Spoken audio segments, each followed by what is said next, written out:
Welcome to Thought Experiment Called Life. This is where unconventional thinkers and multi-passionate makers share their journey of creating meaningful lives, built on growth, creativity, and the courage to live on their own terms. I'm Greta, a musician, a martial artist, an herbalist, and a fellow traveler through this mystery we call life.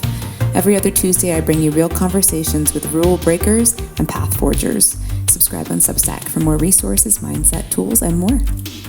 Thank you for being here, John Whitman. You've been a part of my journey for a very long time. Well, I'm honored to be part of that. Yeah. I mean, I was thinking about it today. I think I've known you since I was 18 or 17. Something like that. Yeah. And you got your black belt recently. Is that true? Yeah, I got it this past weekend. Congratulations. I thought about that because I saw a little note that you got your black belt, and I thought not my earliest memory, but one of my clearest early memories of you was us doing some ground fighting way back before either one of us had a lot of experience, and you biting me. I've been known to still do that. My coach, if he's smothering me, we'll take it into Krav land pretty quick. So. Yeah. Yeah, I mean, you guys told me to do it, so I said, okay, I will. Listen, I totally applauded it when it happened. Yeah. I still advocate for that if for my, if we're talking self-defense, of course. But it was very exciting. I feel like I'm very honored to have gotten the belt, but of course feel, always like, there's more to learn. Somebody told me that black belt means entrance to secrets in like traditional martial arts. So I was like, yeah. I love that. So I think it's a great attitude. I'm not sure I'm ever going to get mine, to be honest with you. I'm not sure that I am training hard enough from my own perspective to get it. I might someday be awarded out of kind of for time served, so to speak. But I'm going to feel leery if that ever happens because I train often, but I just don't see myself training as hard as I perceive one should be training to get to that level. So I think that comes with our territory, right? I think that, like, I know when I have students who are like, I don't think I deserve this. And I kind of feel like if you don't think you deserve it, you probably deserve it. I think if you do think you deserve it, Yeah. Although I'll push back and say that I feel like that perspective only goes one way. I think it's absolutely true that if you think you deserve it, you might not have the right attitude. But I think there are a lot of people who can have a healthy skepticism about their skill level. And I'm sure you can relate to this, whether it's you or not, I'm not saying. But, like I said, I roll all the time, but I see people rolling hard and competing a lot. And I see their level. And again, I'm not saying that I need to be a world champion before I get a black belt, but there's a whole several strata of effort, not even ability, just effort that I know that I'm not doing because I have other things in my life. And I'm not down on myself for it. I'm just recognizing that, listen, the people who are getting it and certainly getting it faster than I would get mine, they're putting the energy and the effort into it. And I respect it. And I'm not sure what's going to happen for me. We'll see. I'm in it for the self-defense and so far so good. Yeah. I mean, same. I would like to compete this year. I haven't prioritized it because I have career things that I've been focused on. And we have in the springs, we have some of the toughest, like, especially like for the females, they're bananas tough. Like they're some of the best in the country. Girls have been training since they were 9 years old, in jiu-jitsu specifically, right? So, and I had two of them, friends of mine, who came to my belt test or whatever. And like I looked at, I'm not gonna be at that level, right? I would like to compete. I don't even know, who knows how that goes. So I'm gracious, and like I wanted them to be there because I wanted my coach to meet them too, to be like, hey, listen, right. Before you give me this belt, I need you to see what they're doing. And like, yeah, you know what I mean? Like, it's okay. I can wait. I don't like need it right now. I'm very honored to. I'm sure you deserved it. They wouldn't have given it. Speaking of you personally, not the general perspective, I'm sure that they would not have given it to you. I know you, if you didn't deserve it. So congratulations. Thank you. Thank you. Yeah, I mean, it's definitely, I don't love training in gi as much as I love no gi. A lot of self-defense things there, although there's a lot of good gi applications for self-defense as well, especially when you live in a cold state with a lot of jackets. Well, yeah, I mean, just to get in the weeds, and I'm not sure if this is too nerdy for your audience, but No, I it's feel good. like, yes, jackets, I agree with all that stuff, but in general, I think the best uniform, so to speak, for self-defense is rash guard or t-shirt and gi pants. Because I think the idea about grabbing onto a pant leg or the waistband of pants, that's totally viable for self-defense. Yeah. Whereas, yes, you live in Colorado, I'm in California. The odds of somebody wearing a thick enough coat for me to use on them are pretty slim here. So I feel Right. like t-shirt or rash guard is probably more sensible for overall training here. But the pants part, pants and gi, I totally get. Yeah. Yeah, it definitely, yeah, I think like recently I was thinking about, I think because I was talking to Matt about something right before we left I was teaching. I was like, can I just go through this thing? I want to teach. I just need to do it. And he had his hoodie on. And I was like, ooh. Yeah, I went like, oh, because I was doing some lapel things. And I was like, oh, I can still do this. And he was like, can you please don't stretch my hoodie? right, exactly. Yeah, I'm like, I just need a little refresher. Yeah, so yeah, I mean, and feel free to get into the weeds. I part of why I like have somebody like you on and talk about these things a lot, even though I do, I talk a lot about, like I said, mindset and things. My own journey, I had to really, really hone in on my mindset in order to just keep going. So that is a big portion of it. But, I mean, I've trained most of my life. It has added everything. It has been the reason that I've been able to be persistent and have, fortitude against the things that were challenging in life. And beyond just wanting to pass that along of the physical side of things, I think that martial arts in general adds so much to our lives in incredible ways that go beyond the mat, and I'm curious. I mean, I'm jumping ahead a little bit, but I'm curious kind of on your perspective on that, how you see maybe your training in your own life, how it shows up in the way that you have lived your life. Yeah, I agree completely. And the catchphrase you hear saying in kids martial arts schools is that it develops self-esteem and self-discipline. And I believe those things are true, but I think that you can drill down into that to what you're getting at in a more profound way than just saying self-esteem and self-discipline, because I'm going to put it in some blunt ways that are meant to be cute, but not, but are also serious. Is that there's a certain confidence you get walking into any room and knowing that you could probably beat up anybody there if you need to. And not that I would intend that, right? And by the way, there are plenty of people out there who can also beat me up too. But the idea is that any situation you're in with human beings could become violent. Now, you walk into a boardroom, it's probably not going to be physical violence, but there's going to be aggression. There's going to be some sort of antagonism if it's a real meeting where disputes happen, right? And as I don't want to sound like a caveman, but I never get in fights anymore. But the idea that if somebody wanted to keep pushing things, I know where this could end and I can handle that. That's a great feeling to have. That the end result, if it ever came, I'm prepared for that. So if I'm already, this is my real point, if I'm already prepared for the worst case scenario, I can handle things that happen prior to that. Mm-hmm. Now, that's a philosophy, not an absolute truth, right? Because somebody might outmaneuver me in terms of a negotiation and think about a thing I haven't thought about. So there's more to it than just being the strongest guy in the room or the person who's fought the most in the room. That's not what I'm saying is the only skill you need. But there really is some foundational value. And, if things get really bad, I can handle myself. And now I can take steps prior to that to handle all those other less violent, less stressful situations. And the stress that I just mentioned is also part of it because, and you know this from Krav Maga and from Jiu-Jitsu, you put yourself in a lot of really physically and mentally stressful situations. And you, A, survive them, which is good, and B, learn how to survive them and do better next time. And those are incredibly valuable skills to take into anything you're doing, whether it's another career you might have, or again, a negotiation for a business, or you're a very creative person, a creative project. Like I write books and I get stuck and I think, listen, this is not the worst thing in the world. I'm going to figure my way out of this writing problem because yesterday some 300-pound guy was sitting on me and I survived that. I'm going to do okay with this.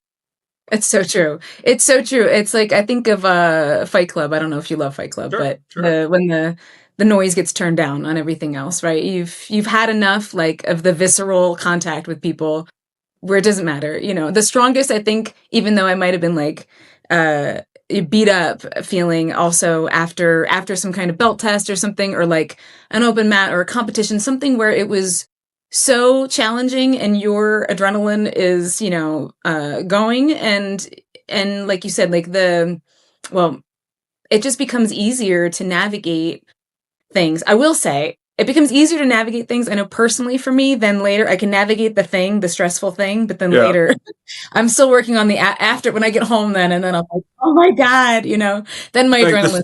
the adrenaline dump. Yeah. I get Yeah. that. I haven't competed in a couple of years now, but I can't say that the afterwards, the analysis afterwards is a big deal for me. I don't know that I feel an adrenaline dump, but I definitely revisit and analyze situations again and again, both actual things that have happened to me in real life and then training and competition as well. So I do a lot of that post event analysis, trying to figure out what I could have done better or did I do things well. Um, Yeah. and you mentioned something in the middle of that made me continue thinking about this martial arts in the real world thing is that when you look at again things that you and I have both done, Krav Maga and Jiu Jitsu, even though they have different approaches, that idea of developing problem solving skills that translate to other areas, I think is fascinating. Obviously, I think it's good. I endorse it, but more than being a good thing, it's a fascinating thing because you actually can apply problem solving skills that you learn in this physical world to your the rest of your life. It's so true. I've been calling it micro wins for me in jujitsu. At least it's helped me a lot, especially as I'm navigating like a different portion of my career where things are not moving quickly necessarily. They're moving more at the pace of training in jujitsu, where you're like, I'm here Right, incrementally. incrementally. You're like, all right, I'm here today. I did it again, and I started correlating it with like remembering to get put my foot in the right spot so that I block somebody's hips in the moment, right? Like as I'm rolling live. Even if I don't actually get past their legs, I got my foot there. I'll try it again next time. And I've been applying that mindset to everything I've been doing because the things I'm doing require a lot of patience, a lot of persistence and repetition. And it's been something that, where Krav, I love for the, like, in terms of stressful situations happening in that moment, nothing has prepared me better and everybody that I've known who's trained in it better to be able to respond well under stress. Yeah, Like yeah. assess things quickly, figure out what you're going to do and how you're going to respond, keep yourself safe. Like I think if there's my love for Krav comes from that really. It's like to be able to, in MMA gyms, it's like, do you got that dog in you? And I'm like, well, Krav will help you get that dog in you. Yeah. And yeah, like it develops the dog and that dog knows how to respond well to situations quickly, like assess immediately, figure out what you're going to do. Having again, I love martial arts so much for those skills that we develop, as well as it's really fun to beat up your friends. And Well, that side of it is fun, I think, because a comment I've always given to people about why they should train, aside from the obvious "you should be safe on the street" attitude, is we do it because we're no longer allowed to go raid the next village. And I don't want to make a binary statement here, but I'm assuming this is more a thing for men than for women. Although I'm happy to be corrected on that. But we got a lot of men generally have a lot of kind of testosterone to express. And we need different ways to do it. And again, one of those, and by the way, I'm not endorsing this, one of those used to be going and raiding the next village. And, those days are past us, sort of. But we still need some outlet. And training in martial arts is an incredibly productive way to to create an outlet for something that could be negative and destructive. yeah, I think that's why Fight Club resonated so much with so many people because it was addressing that, right? Like there was this like castration of that experience, and then they were like, all right, we're just gonna get in this room and just bare knuckle fight. I remember because I started teaching right around that time, and it was dudes would come in like, I gotta fight people. I mean, I always wanted brothers, so I always just think that I like now I have like 40 brothers that I get to beat up. So that's Yeah. like I don't know where my testosterone falls in this level. I came out of the womb wanting to fight, wanting to know how to fight, how to take care of myself. I'm not really maybe it's because I'm little, but I don't know. I just came out like, let's The go. funny thing is, actually, I can't say that I did. I'm the youngest of four. I have two older brothers, much older than I am. And so I grew up with some of that stuff, but I mean, I was athletic when I was younger, but I really was also pretty cerebral. And I, like most kids, I was in a couple of fights, but nothing that was worth noting and didn't set me down a kind of path. I had some bad things happen to me a little bit later in my life, like end of high school, college. That made me realize, oh, you know what? I need solutions for these problems. Like I just having been in a couple scraps when you're a teenager aren't enough to get you through things that are more serious. And so for me, it was really a mission to decide, you know, this is a part of my life. This is a gap in my skill set. I got to fill that gap, and it started with Krav Maga for me. Um, uh, Yeah, is that I was curious. Like, so do you mind sharing what happened, or No, do you happy want me? to. So again, both of these happened kind of toward the end of my high school, beginning of my college career. But I was in a robbery. I was working in an ice cream store, and a guy came in right as we were closing, and as I was closing the door and blocked it, and he had a gun. And he threatened all of us, mostly me, with a gun. And I realized, again, not that I'd been in lots of fights before, I've been in a couple of fights, but I realized I have no solution to this at all. I really have no idea how to handle this. I did have the aggressiveness that I think I've always had, but zero solutions to the gun. So I really lied my way through that whole. The guy got no money, but only because I lied to him. Basically, the story is that I was holding all the keys to the store in my hand, including the keys to the safe. But I told the guy, and the cash registers were both still open and on, and there was money in them. But I just was pissed that this guy was robbing me at gunpoint.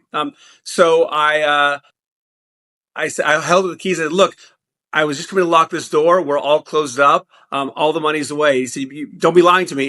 And I figured if I'm going to lie, I'll lie all the way. He couldn't see from his angle the front of the cash registers where they could see a display of stuff. And I said, if you don't believe me, go check the registers. They're all empty. And they were all full of money, but I said, they're all empty.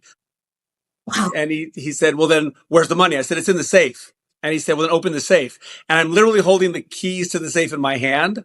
But I said, I don't have a key to the safe. You can look at it. There's a sign on there saying that a tenant does not have key to safe, which was true. There was a sign, but it was a lie.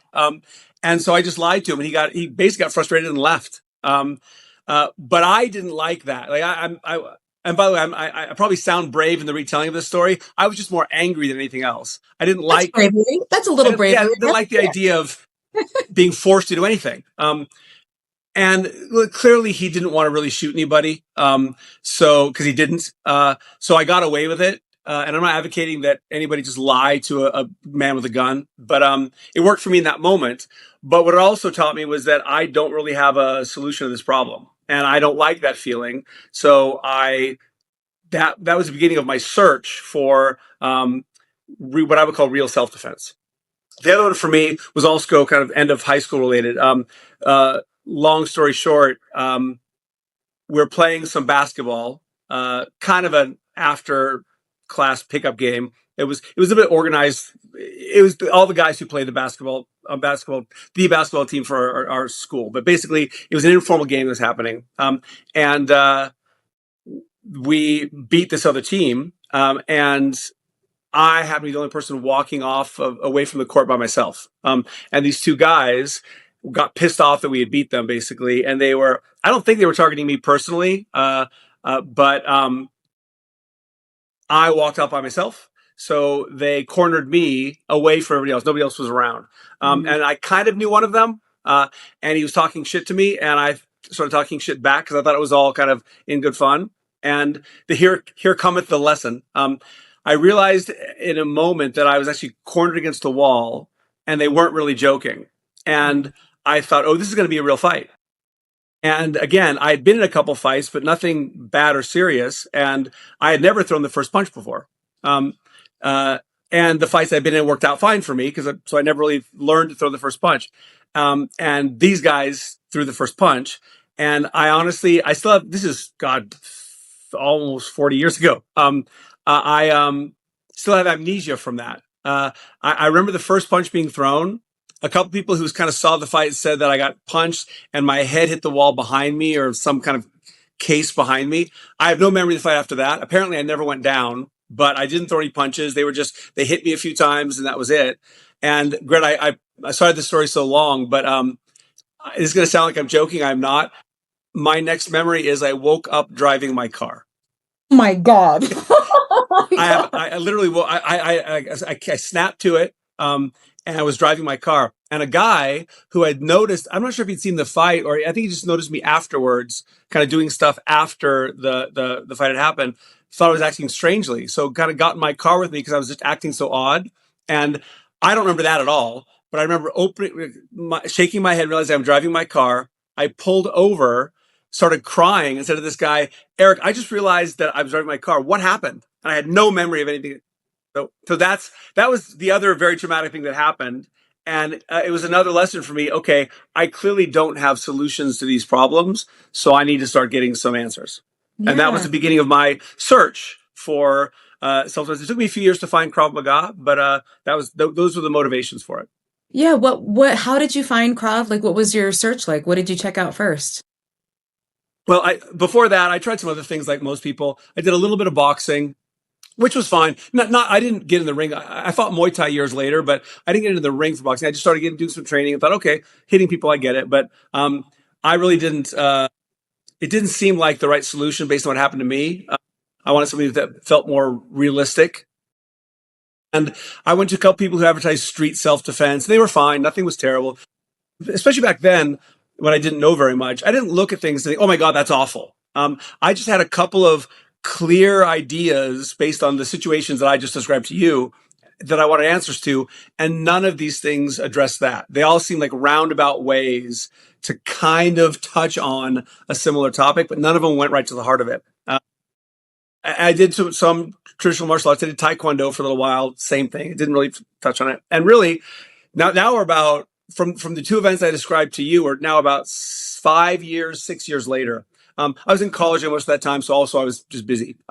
But really, the way I found Krav Maga, if you let me share one more story, this is the whole other side of the same answer. So when people ask me how I got into Krav Maga, there are two answers, and they're both true.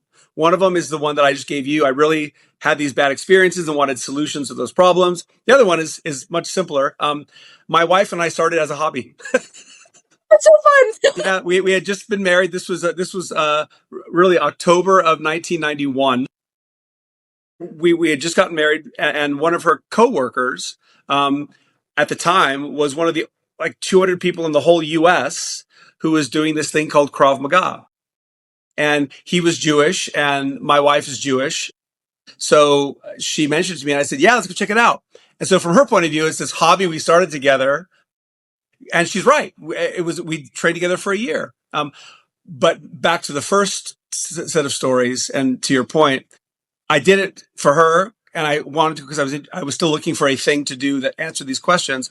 And really, at that time, Darren Levine gave a 5-minute intro before we started training to what Krav Maga was all about.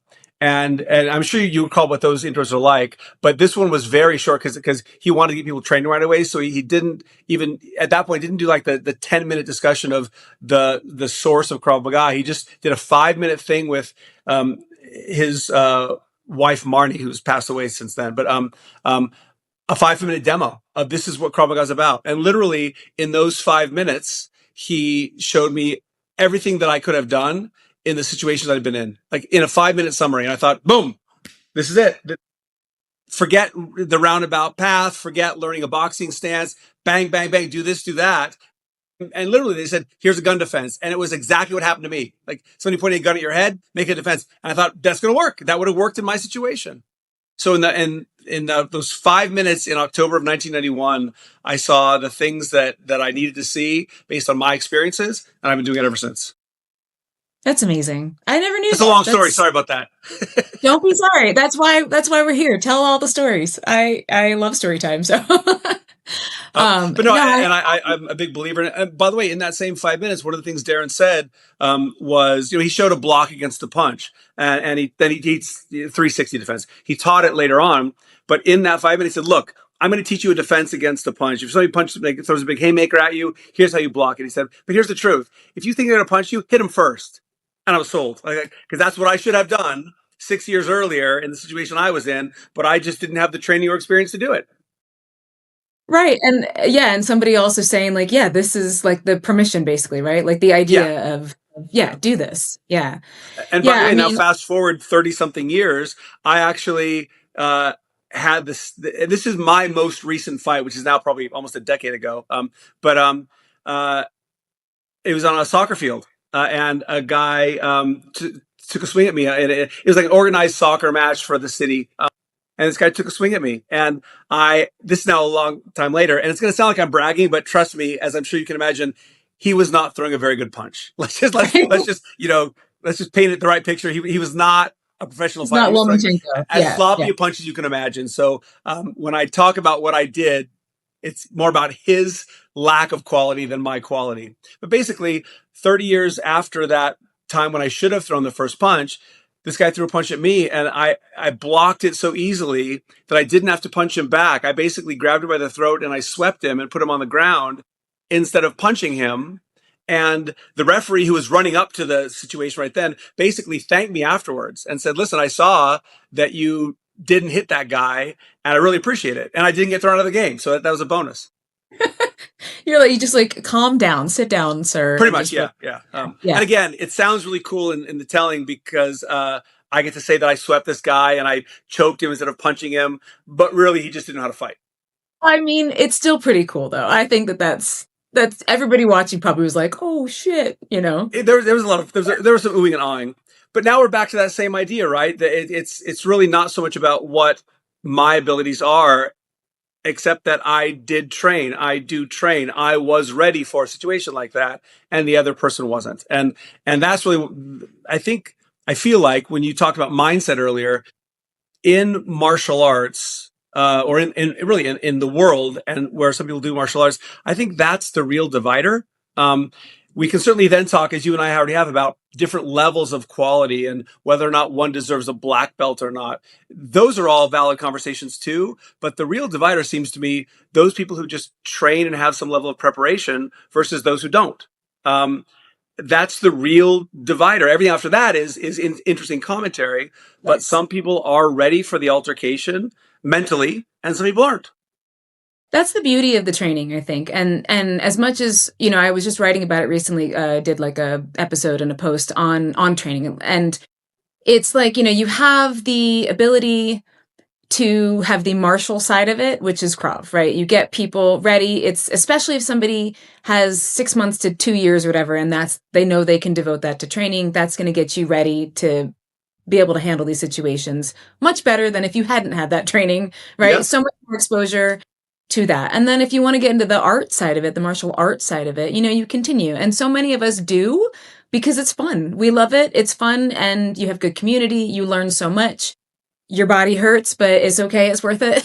And, you Yeah. know, but I think that training, I mean, even when I taught in South Philly, I had several students who had to use it, and they barely trained. They weren't like our, you know, the superstar students. They were just very dedicated. They came into train a lot, and they handled some pretty serious situations well, and they went home safe.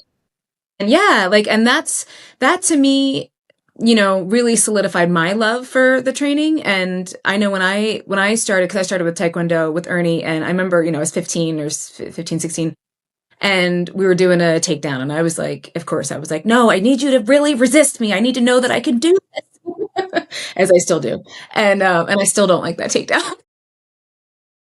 And you know, when he started doing Krav, I had a similar, and granted, I was, you know, baby, but I was like, that was what I was looking for. I wanted to really feel like I knew, like I had a much better jump in preparation for the situation, for whatever situation. I mean, for most women, I think, I'll say for me, I train so I can go to the gas station in peace, like really the area that I use it the most. Actually, I don't know if I ever told you this, but my mom's cousin is Lisa Sliwa, or sorry, Lisa Evers now, but the Guardian Angels. Right. Sure. Yeah. Yeah, yeah, her and her husband started the Guardian Angels. So I met her when I was like 11, and my mom, she's like 6 feet tall and just, Amazon goddess woman. And I remember my mom was like, "All right, this is how you shake hand." I was like, "Okay, I'm gonna shake her hand really good, so I'm gonna be like tough like her." So I kind of had that as a primer too. I was like, I'm 5 feet tall, but that's okay. It's like I'll do my best. But starting training, and yeah, we did gun defenses pretty much off the bat. We did things that I was like, okay, this feels like I can actually use this if I need to use this. I actually feel like I'm doing something practical, and it's funny. I've been doing MMA recently because I'm a crazy person, and I'm just like in the octagon with all the 20 somethings, and I love it so much. That's awesome. It's so much fun. So it's been fun. It I haven't trained as much Krav specifically in a while, but that actually has been, granted there's different skill levels and different kind of applications, but that wall work and your objective to just dominate the situation um, feels, I leave with the biggest smile on my face because I'm like, this is so much fun. Like, even though, I'm also dying half the time, but it's, I've got a challenging question for you, yeah. if it really has an answer for you. You kind of followed a similar path to me, where it was Krav Maga first and then jujitsu. I actually happen to think that's a really good way to do it. Do you think it would be better to do it this way that you and I both approached it, or the opposite? Would you rather do jujitsu first and then find Krav Maga afterwards? I would say people should start with Krav first. At least Yeah, I agree. because it puts if your goal is self-defense, right? Like if you really want to understand the mindset of self-defense, or I would say do MMA and then jujitsu. You know what I mean? Something where you have to, because MMA you can't fuck around either, right? Like you're playing a little bit of a game, but really you're trying to handle the situation quickly. You have walls, you have angles, you don't have a third person, right? Like if you have to deal with multiple attackers, or weapons, but I think with Krav, the thing that I love the most, and like anybody, like if I teach moving forward, it's really the things that I want to pass along are that fighting spirit, is that feeling that like you want to quit and you don't. That's something that has carried me through life. I mean, having had autoimmune disease for the past however long, there's so many times I wanted to quit, and I didn't because I've been through the hardest physical, mental things for like a whole weekend on end. Yeah, I'm sure. And you have to just find a place in you that just puts another foot in front of the other, and you keep going. I think that and the mindset of handle the situation and go home safe, and also helping people not get too wrapped up in the sport aspect of things, which I'm guilty of for sure. Like I play open guard a lot, Yeah. and I do make it my goal to make sure I sweep, get on top. So like for me, I have a good open guard in terms of being able to keep people off of me. Right. So I can apply that self-defense wise, but that took a lot of me getting smashed first. So, it's not like it's not the quick answer, right? It's not the like, oh, but I do think, especially for women, I think that having a good open guard is one of the best self-defense skills to cultivate. It might not be your strongest thing off the bat, but again, if you keep your training going, because like if you fall down, you better know how to keep somebody off of you. Yeah. And it's principally if you address open guard through principles of just like framing and space, it fits, right? Like it works with, I think, the principles in general, like that principle mindset. And it's very effective. Well, that seems to be. I have a bunch of responses to what you just said. One of Yeah, the yeah. things that I think is interesting because I agree with what you said about training from your back. I never thought of it in terms of open or closed guard, but I always think of it in terms of that bad defensive position, and you have to be able to manage it. So that I agree with that completely. I've never really thought about advocating open guard versus closed guard. I just want to be able to manage the fight when I'm on the bottom, and I want people that I'm training to do the same thing. You said to me at the very end that I lost my train of thought, but you made some comment right at the very end that made me think of another thing I wanted to reply. Yeah. It'll come back to me. When you talk about it, the art side of it, I agree. Like for me, I do jiu-jitsu now because I enjoy it and it's fun and it's challenging. But really, the skill set that at least for me, that I wanted to develop, I had those answers and became reasonably adept at the things I was really worried about by the time I got to purple belt. Like I felt like, what, I can. It's hard to keep me down. I train at a very self-defense oriented school as well. So I can manage punching from the bottom. We do a lot of training where the other person's trying to punch you, even though it's jujitsu. Uh, I and love I it. can sweep people. And for me, once I was able to get the 280-pound guys, off of me, that was really the end of my needs. Like my wants are, I want to learn more about jiu-jitsu because I love it. It's interesting. And the skill set's fascinating to me. But my needs were answered way back when, about just the things that were the self-defense portion for me. And my original question to you was about Krav Maga versus jiu-jitsu first. I agree with you. I'm aware there's some confirmation bias here because that's how I did it. So I assume this is the best way. But also, I recognize the advantage to both sequences, but I feel like giving people that high stress, simple answers to high stress and aggressiveness is a good starting point for people, and forcing them to deal with stress in really unique and different ways, is good. And then give them the more skill based stuff that you get in jiu-jitsu. By the way, there's a downside to this, and I know you still do some teaching, don't you? Mhm. Yeah. Are you teaching Krav Maga very often? No, but I plan to do, we're going to do like a 8 week self-defense kind of, a little bit of both. I'm only asking because I'm an advocate for doing the Krav Maga or the high stress stuff first and then doing jiu-jitsu afterwards. But when you do it that way, the problem is that all of my Krav Maga students want to do their jiu-jitsu at high speed, super aggressively, and they're wasting tons of energy. So some of the habit, not always the habit, some of the spirit that we instill in people in Krav Maga can be detrimental to their learning in jiu-jitsu. I have to kind of find a way to temper that for them and calm them down. So there is a downside to doing it the Krav Maga way first, but I think overall, as you kind of said, that energy and spirit and willingness to embrace the suck that you get out of Krav Maga, I think is beneficial to people. No, that's so true. I mean, I even know, I got my black belt in Krav and started jujitsu probably in the same month, I think, or about there. And, of course, I was like, let's go, let's go, let's go. And like, they're Yeah, like, you calm down. Like, that's not what we're doing here. And I'm like, well, yeah. why wouldn't I just punch you in the throat and leave, or whatever? So, I didn't understand. Yeah. Sorry, I'm just blabbering here, but have I told you my very first jujitsu experience a long time ago? No. This is way before I was training seriously. It was back in the day when I was one of the people in Krav Maga who was kind of, informally assigned to go learn more about jiu-jitsu and let's figure out what we need to do better. And there was a few of us who just we set ourselves that task of doing that. And so I went to I think it was the Machados in LA way back in the day, and I went in with very few preconceived notions and not a bad attitude. I'm sure. I promise. But I was a Krav Maga guy. And so basically, I learned some techniques and I thought it was interesting. And then we did our first round of sparring, and I wasn't thinking at all. And I started, the round started with you in somebody's guard. And I moved around for a little bit. And then basically, I wasn't even thinking, I grabbed his lapel and I lifted his head and I smashed it into the mats. Um, and he wasn't badly hurt. But I realized as I did it that was wrong. But Krav Maga. I was like, that's how I was trained. So that's what I did.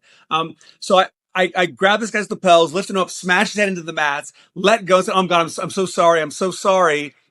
And he said he was fine. The instructor came over and looked at me, and I said to the instructor, I said, "I'm so sorry. I'm so sorry." And you know where this is going. The instructor says to me, "John, it's no problem. It's okay. We understand. But now you're going to train with him." And they basically put me with the mat enforcer, and I got choked out like 3 times in 1 minute. You're like, I'm sorry. I'm sorry. Yeah, don't worry about it. Just here's your new training partner. You're like, Yep, exactly. It was awesome. oh my And God. I took it good naturedly because I understood I had done wrong. And I mean, the guy didn't hurt me, but he basically just reminded me, "Listen, you're new here. This is what I could do to you." Right, right. But that was my first experience with jiu-jitsu. And honestly, I won't say that was the moment when I decided I wanted to keep training. It took me much longer to really invest a lot of time in it. But it was that first moment where I thought, okay, in my own training, I got to do more. I've got to learn more stuff. Yeah, that's how when I went to jujitsu, I was like, and it was just me. It was a satellite program that Matt was teaching, and it was like me and four other dudes who saw me as, threatening. And like, I mean, I have become so much more acutely aware of how little I am the older I get. I'm just like, I'm like, please, like, don't know about my training. I would like to be as you have no idea as possible. Like I want to be as unassuming as possible. But oh well, that's kind of cats out of the bag. But they were like really trying to get me. And the thing I loved about that, and that I still love now, like most people are like, get the, like, especially the teenage wrestler kids now, they're like, get away from me. I'm like, give them to me. I love it. It's great. They're real flexible, they're real aggressive, and and it keeps me sharp. Like I know, like self-defense wise, especially being able just to, I'm obviously not, well, I'll do MMA with them too, but especially just kind of having like to be able to manage somebody's chaos when they come in. They're they might be like, I've definitely, there was one kid, oh my God, I misassessed his muscle tone. I was like, I came in and it was first round. I'm usually sitting most of the day, and I'll do some mobility in the morning, but it's like mobility, sit all day, go to class. And Yeah. I missed warm up. So I'm like, all right, I'll grab somebody and just kind of move around and get warm. He was the only kid left. And he looked similar to another guy, another one of these kiddos that I have rolled Okay. with before. So I was like, it should be okay. And we go to touch up, and immediately I was like, I think I have chose poorly here. I was like, "You wrestler?" And he was like, "Yeah." And I'm like, "Okay, good, good, good, good." So he, like, basically, if I didn't have the skills that I had, like, I was genuinely concerned if he got my neck. I was like, "This gonna kill me. Like, I gotta keep him up." And it was that like when you do a stress drill or whatever, and I get like a little bit of like asthma, and I Yeah. can't like, oh, because it was a 5 minute round or whatever. And I also didn't, right when we started, because I didn't want to be rude. I didn't want to just like pop a choke on right away, which I could have, and I didn't because I was being nice. Okay. Duly noted. Duly noted. So like I didn't, because I also didn't want. Sometimes when you do that, people lose their minds and then they go really, really hard. But he was going so hard already, and he didn't do anything wrong. It was his first round ever in jujitsu, so like it was not on him. He didn't know any better. Right. Well, he's a wrestler, and that's how they train. That's how they go. Yeah, yeah. So he was like 17, so yeah, I like, I choked, I think I tapped him like, it would have been three times had I grabbed that first one, but it was two. And, he was asking me, he goes, "Is there anything?" I'm dying. And we're done. I'm like is there anything, that I could like do differently? Do you have any feedback for me? So, so nice. And I'm like, well, basically I was like, you set the pace for the thing, like trying to get it out that like if you want to go that hard, keep going as hard as you're going, you'll get. I was like, Matt, can you roll with him? That that cardio is a weapon. Yeah, yeah, yeah. I know the cardio, the bursts. Those bursts are like, I think in terms of endurance, right? Being able to train like a burst of energy like Yeah. that is something that I love about training. Like if I feel like I'm getting ready for my role, I had to do for black belt. It was like an hour of rolling 3 minute rounds, no break, and Okay. just to, like get ready for that. I just made sure to do like some. I still use the boss. Sure. Yeah. Yeah, that's like a Yeah. staple. I love that. So just like push it through those rounds, get my cardio like good for that. I love those. So it was an hour, no breaks. Yeah. Were all the rounds hard? Pretty much. I had the one blue belt I went with, he was the hardest round, I told him. His pressure, I was like, fuck. And it was like 20 minutes in, which is usually when you're like, I'm quitting, I'm not doing Right. this. Right. And I was just like, oh my God. He was yeah, he's doing great. I'm like, you're doing so good. I can feel your progress. I can feel that you are getting better. I think I got a few taps in. I mainly just survived. Try to survive, yeah. That's 20 rounds you did. Yeah, yeah. And I mean, I didn't tell my coach, I don't know if he'll watch us or not, but our Krav tests were that for a whole weekend. So Right. like I was like, because he was like, you're gonna have to do an hour long. And I didn't want to be like, okay, Oh, but I mean, obviously, I was like, because we got the flu or COVID or something over Christmas, so Oh it was yeah, it's going around. yeah, yeah. So we were like dead over Christmas. So it was, I think I started feeling a little better around like January 2nd or something. You know what I mean? So, but Did, I was if you got tapped in any of these rounds, was that a point taken? Like, was there a penalty for getting submitted at all, or was it just so no, you I could don't roll for? No. no, I think it was just like survive. And I think I Matt got me with the bow and arrow, that stinker, because I was very tired. I usually am able to slip out, but I was so tired. My coach bodied me. I mean, he tapped me with some nonsense too. Like he literally his body doesn't make any sense. He does stuff. He was an MMA fighter, and he's just the way that he can pull things off that I don't understand. I don't understand. I mean, he's 46 and he's beating up all the, kiddos and everything. But yeah, he mounted me at one point and I think he was trying to get a like a mounted triangle or something. And I was like, no. But then he just hunkered down and he basically squeezed me so hard I had to tap. I was like, I was like, my ribs are going to break. You're going to please don't break my ribs. I don't need that. I don't need that to prove anything, please. It Yeah. was, but no, it was good. And then I had the girls who came and I love like there's like a group of 15 to 30 or so female grapplers in Colorado, and we get together. I don't get to train with them as much as I'd like to, but there's like a bunch of us get together, and that's some of the toughest training I've had because Oh, I bet.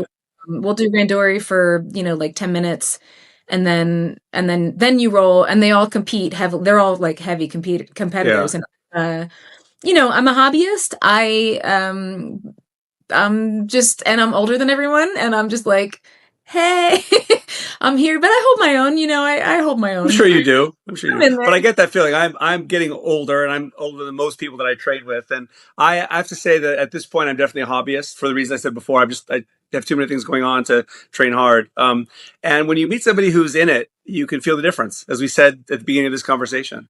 Yeah, yeah, it's nuts. Yeah, they're like doing one of the girls here.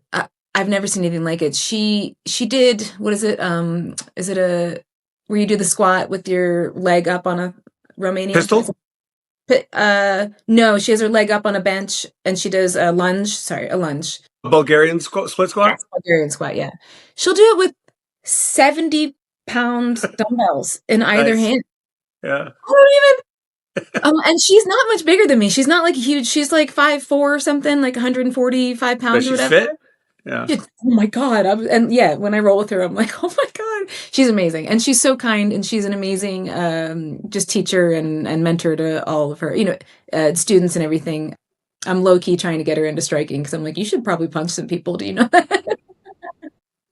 I think it's I just yeah, I mean, I hope if people are like when they're listening, if they don't train, like I hope there's so much joy in all of this training, even though we're talking about something that it's tough. It's a heavy topic, but it can be fun. And I think, like you said, having that confidence going into a room, just kind of knowing you can just hold your own, knowing you know how to like get out of a situation well, doesn't necessarily mean you need to throw hands with somebody. You could also just find a way out of that situation too, Yes, and and having that foundational confidence gives you the relaxation is the wrong word for it, but gives you the breathing space mentally to then think of solutions because you already know that if worse gets to worse, you have solutions down there. So now I've got time to think about all the pre-existing solutions I can find. Yeah, totally.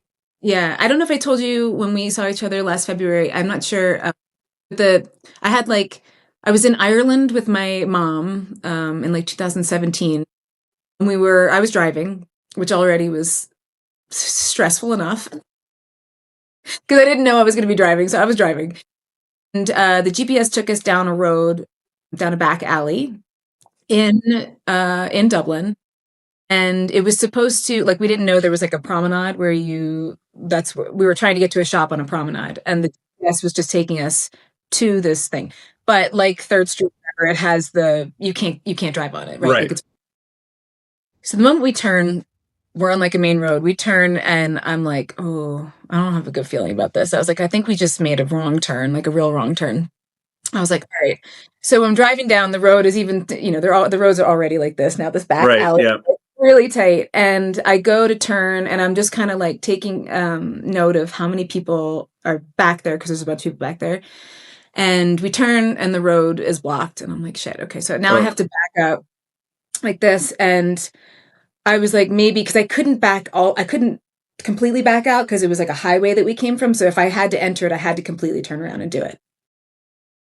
I'm going down, turn this way, realize I can't go that way. I come back here, I go this way to try to go out that way. And by this point, there was probably, I want to say about 12 people back there or so, right. and they So were you look not lost. Yeah. both lost, and they hadn't noticed this yet, and I noticed that they hadn't noticed this yet. So I was like, all right, I think we have time. So we go down, and then I can't leave this way either. Both Oh, sides blocked. So I'm like, fuck. I was like, all right, I gotta first of all do a 3-point turn back here. Try not to attract their attention. Now I see they're starting to pay attention. My mom is like, I turned to her and I said, listen, I said, no matter what happens, I need you just to trust me and just not say anything. Don't say anything. Don't do anything. I will handle this. My heart, like, because I'm like, this is not, it was like in The Walking Dead where they like turn and see, yeah. Yeah. and they were like, Yeah. hello. And I was like, fuck. So I do the 3-point turn and I'm going to leave now. And they all surround the car. Yeah. And this one kid in the front, he's like, there was like a mix of like 17, 18, and then like adult, but they were all, as we've just talked about, they're big. Right. They're formidable still at that age. But it was a lot of them. It had to have been about 12 of them. And this kid smoking the cigarette in front of the car, like he's blocking the way, and they're all like coming in. And I look at him and I said, I'm gonna fucking run you over. And he was like, duh, and I was like, try me, bitch.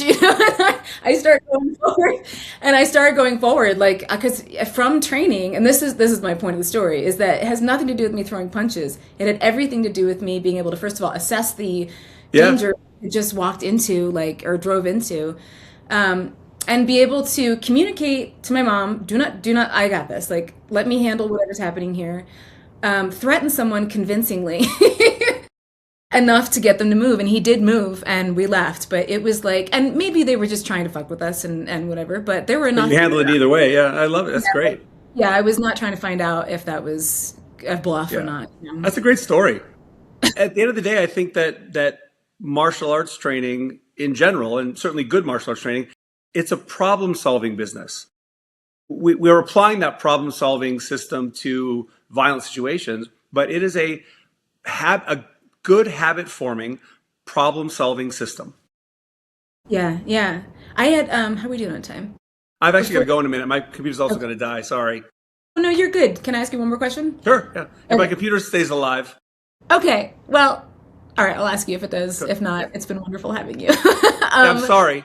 no, it's okay. It's okay. I was just curious if your training has played a role ever in, if there was a time in your life where you, not necessarily martial arts, but just felt like overwhelmed with life circumstances, and how maybe that played a role in you being able to carry forward and carry through.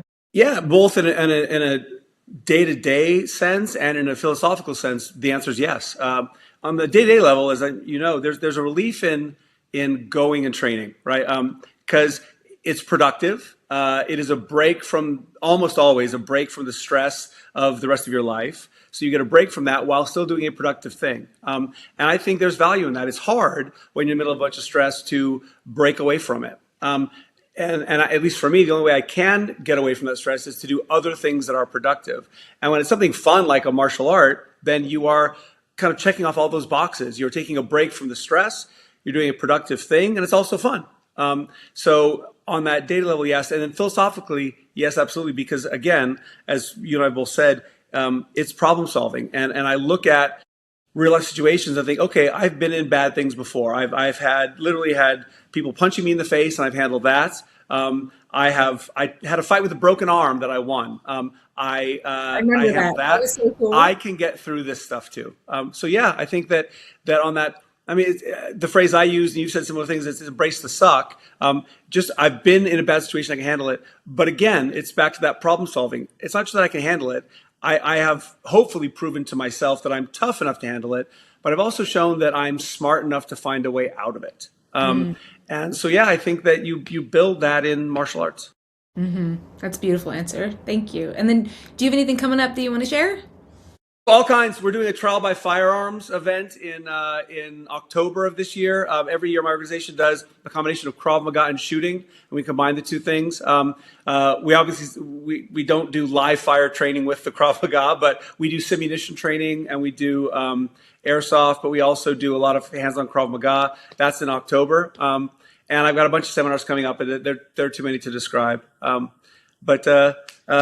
be in a winter camp in Colorado. And I'm not sure when this is going to air, but I'll be in Winter Camp, Colorado at the end of February. So hopefully Yeah. I'll see you guys there. Yeah, yeah. And Krav Maga Alliance. I honestly didn't even say your company. Oh, yeah. I'm the head of the Krav Maga Alliance. It's a worldwide organization of schools all around, the U.S., Europe, Japan, Australia, Canada. What else? South America, several countries. That all kind of work together to make ourselves in Krav Maga better. And I founded it 17 years ago, and I'm still the president of it. That's so cool. I was listening to your interview with John Hallett. I didn't realize he's 40 minutes. He's Yeah. here. Yeah, Yeah. he's pretty close to you. Yeah. Yeah, I He's had a no good guy. idea. I'm gonna reach out to him because I was like, he said Colorado, and I was like, wait, I thought you were in Nantucket. No, I didn't realize he's. No, yeah. He's a good guy. You should definitely get in touch with him. Yeah, yeah. Well, thank you so much. This It was was my so pleasure, Greta. Great talking with you.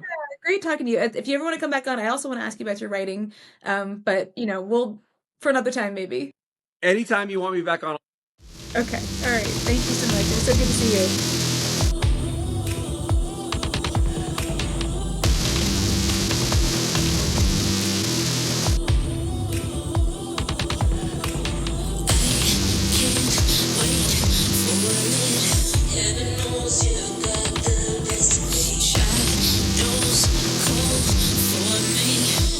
Searching the ground for the hidden key. Got the old hurt me.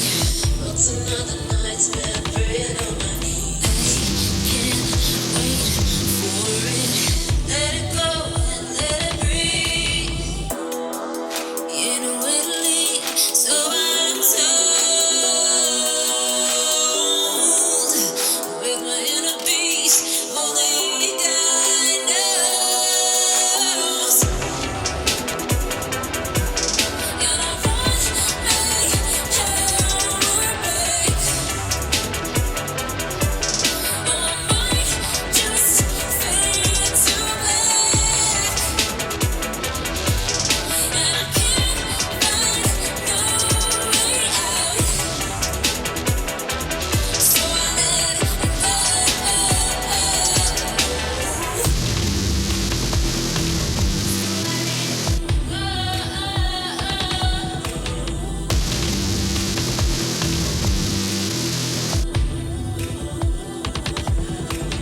Darkness, she's my friend. Heaven knows she's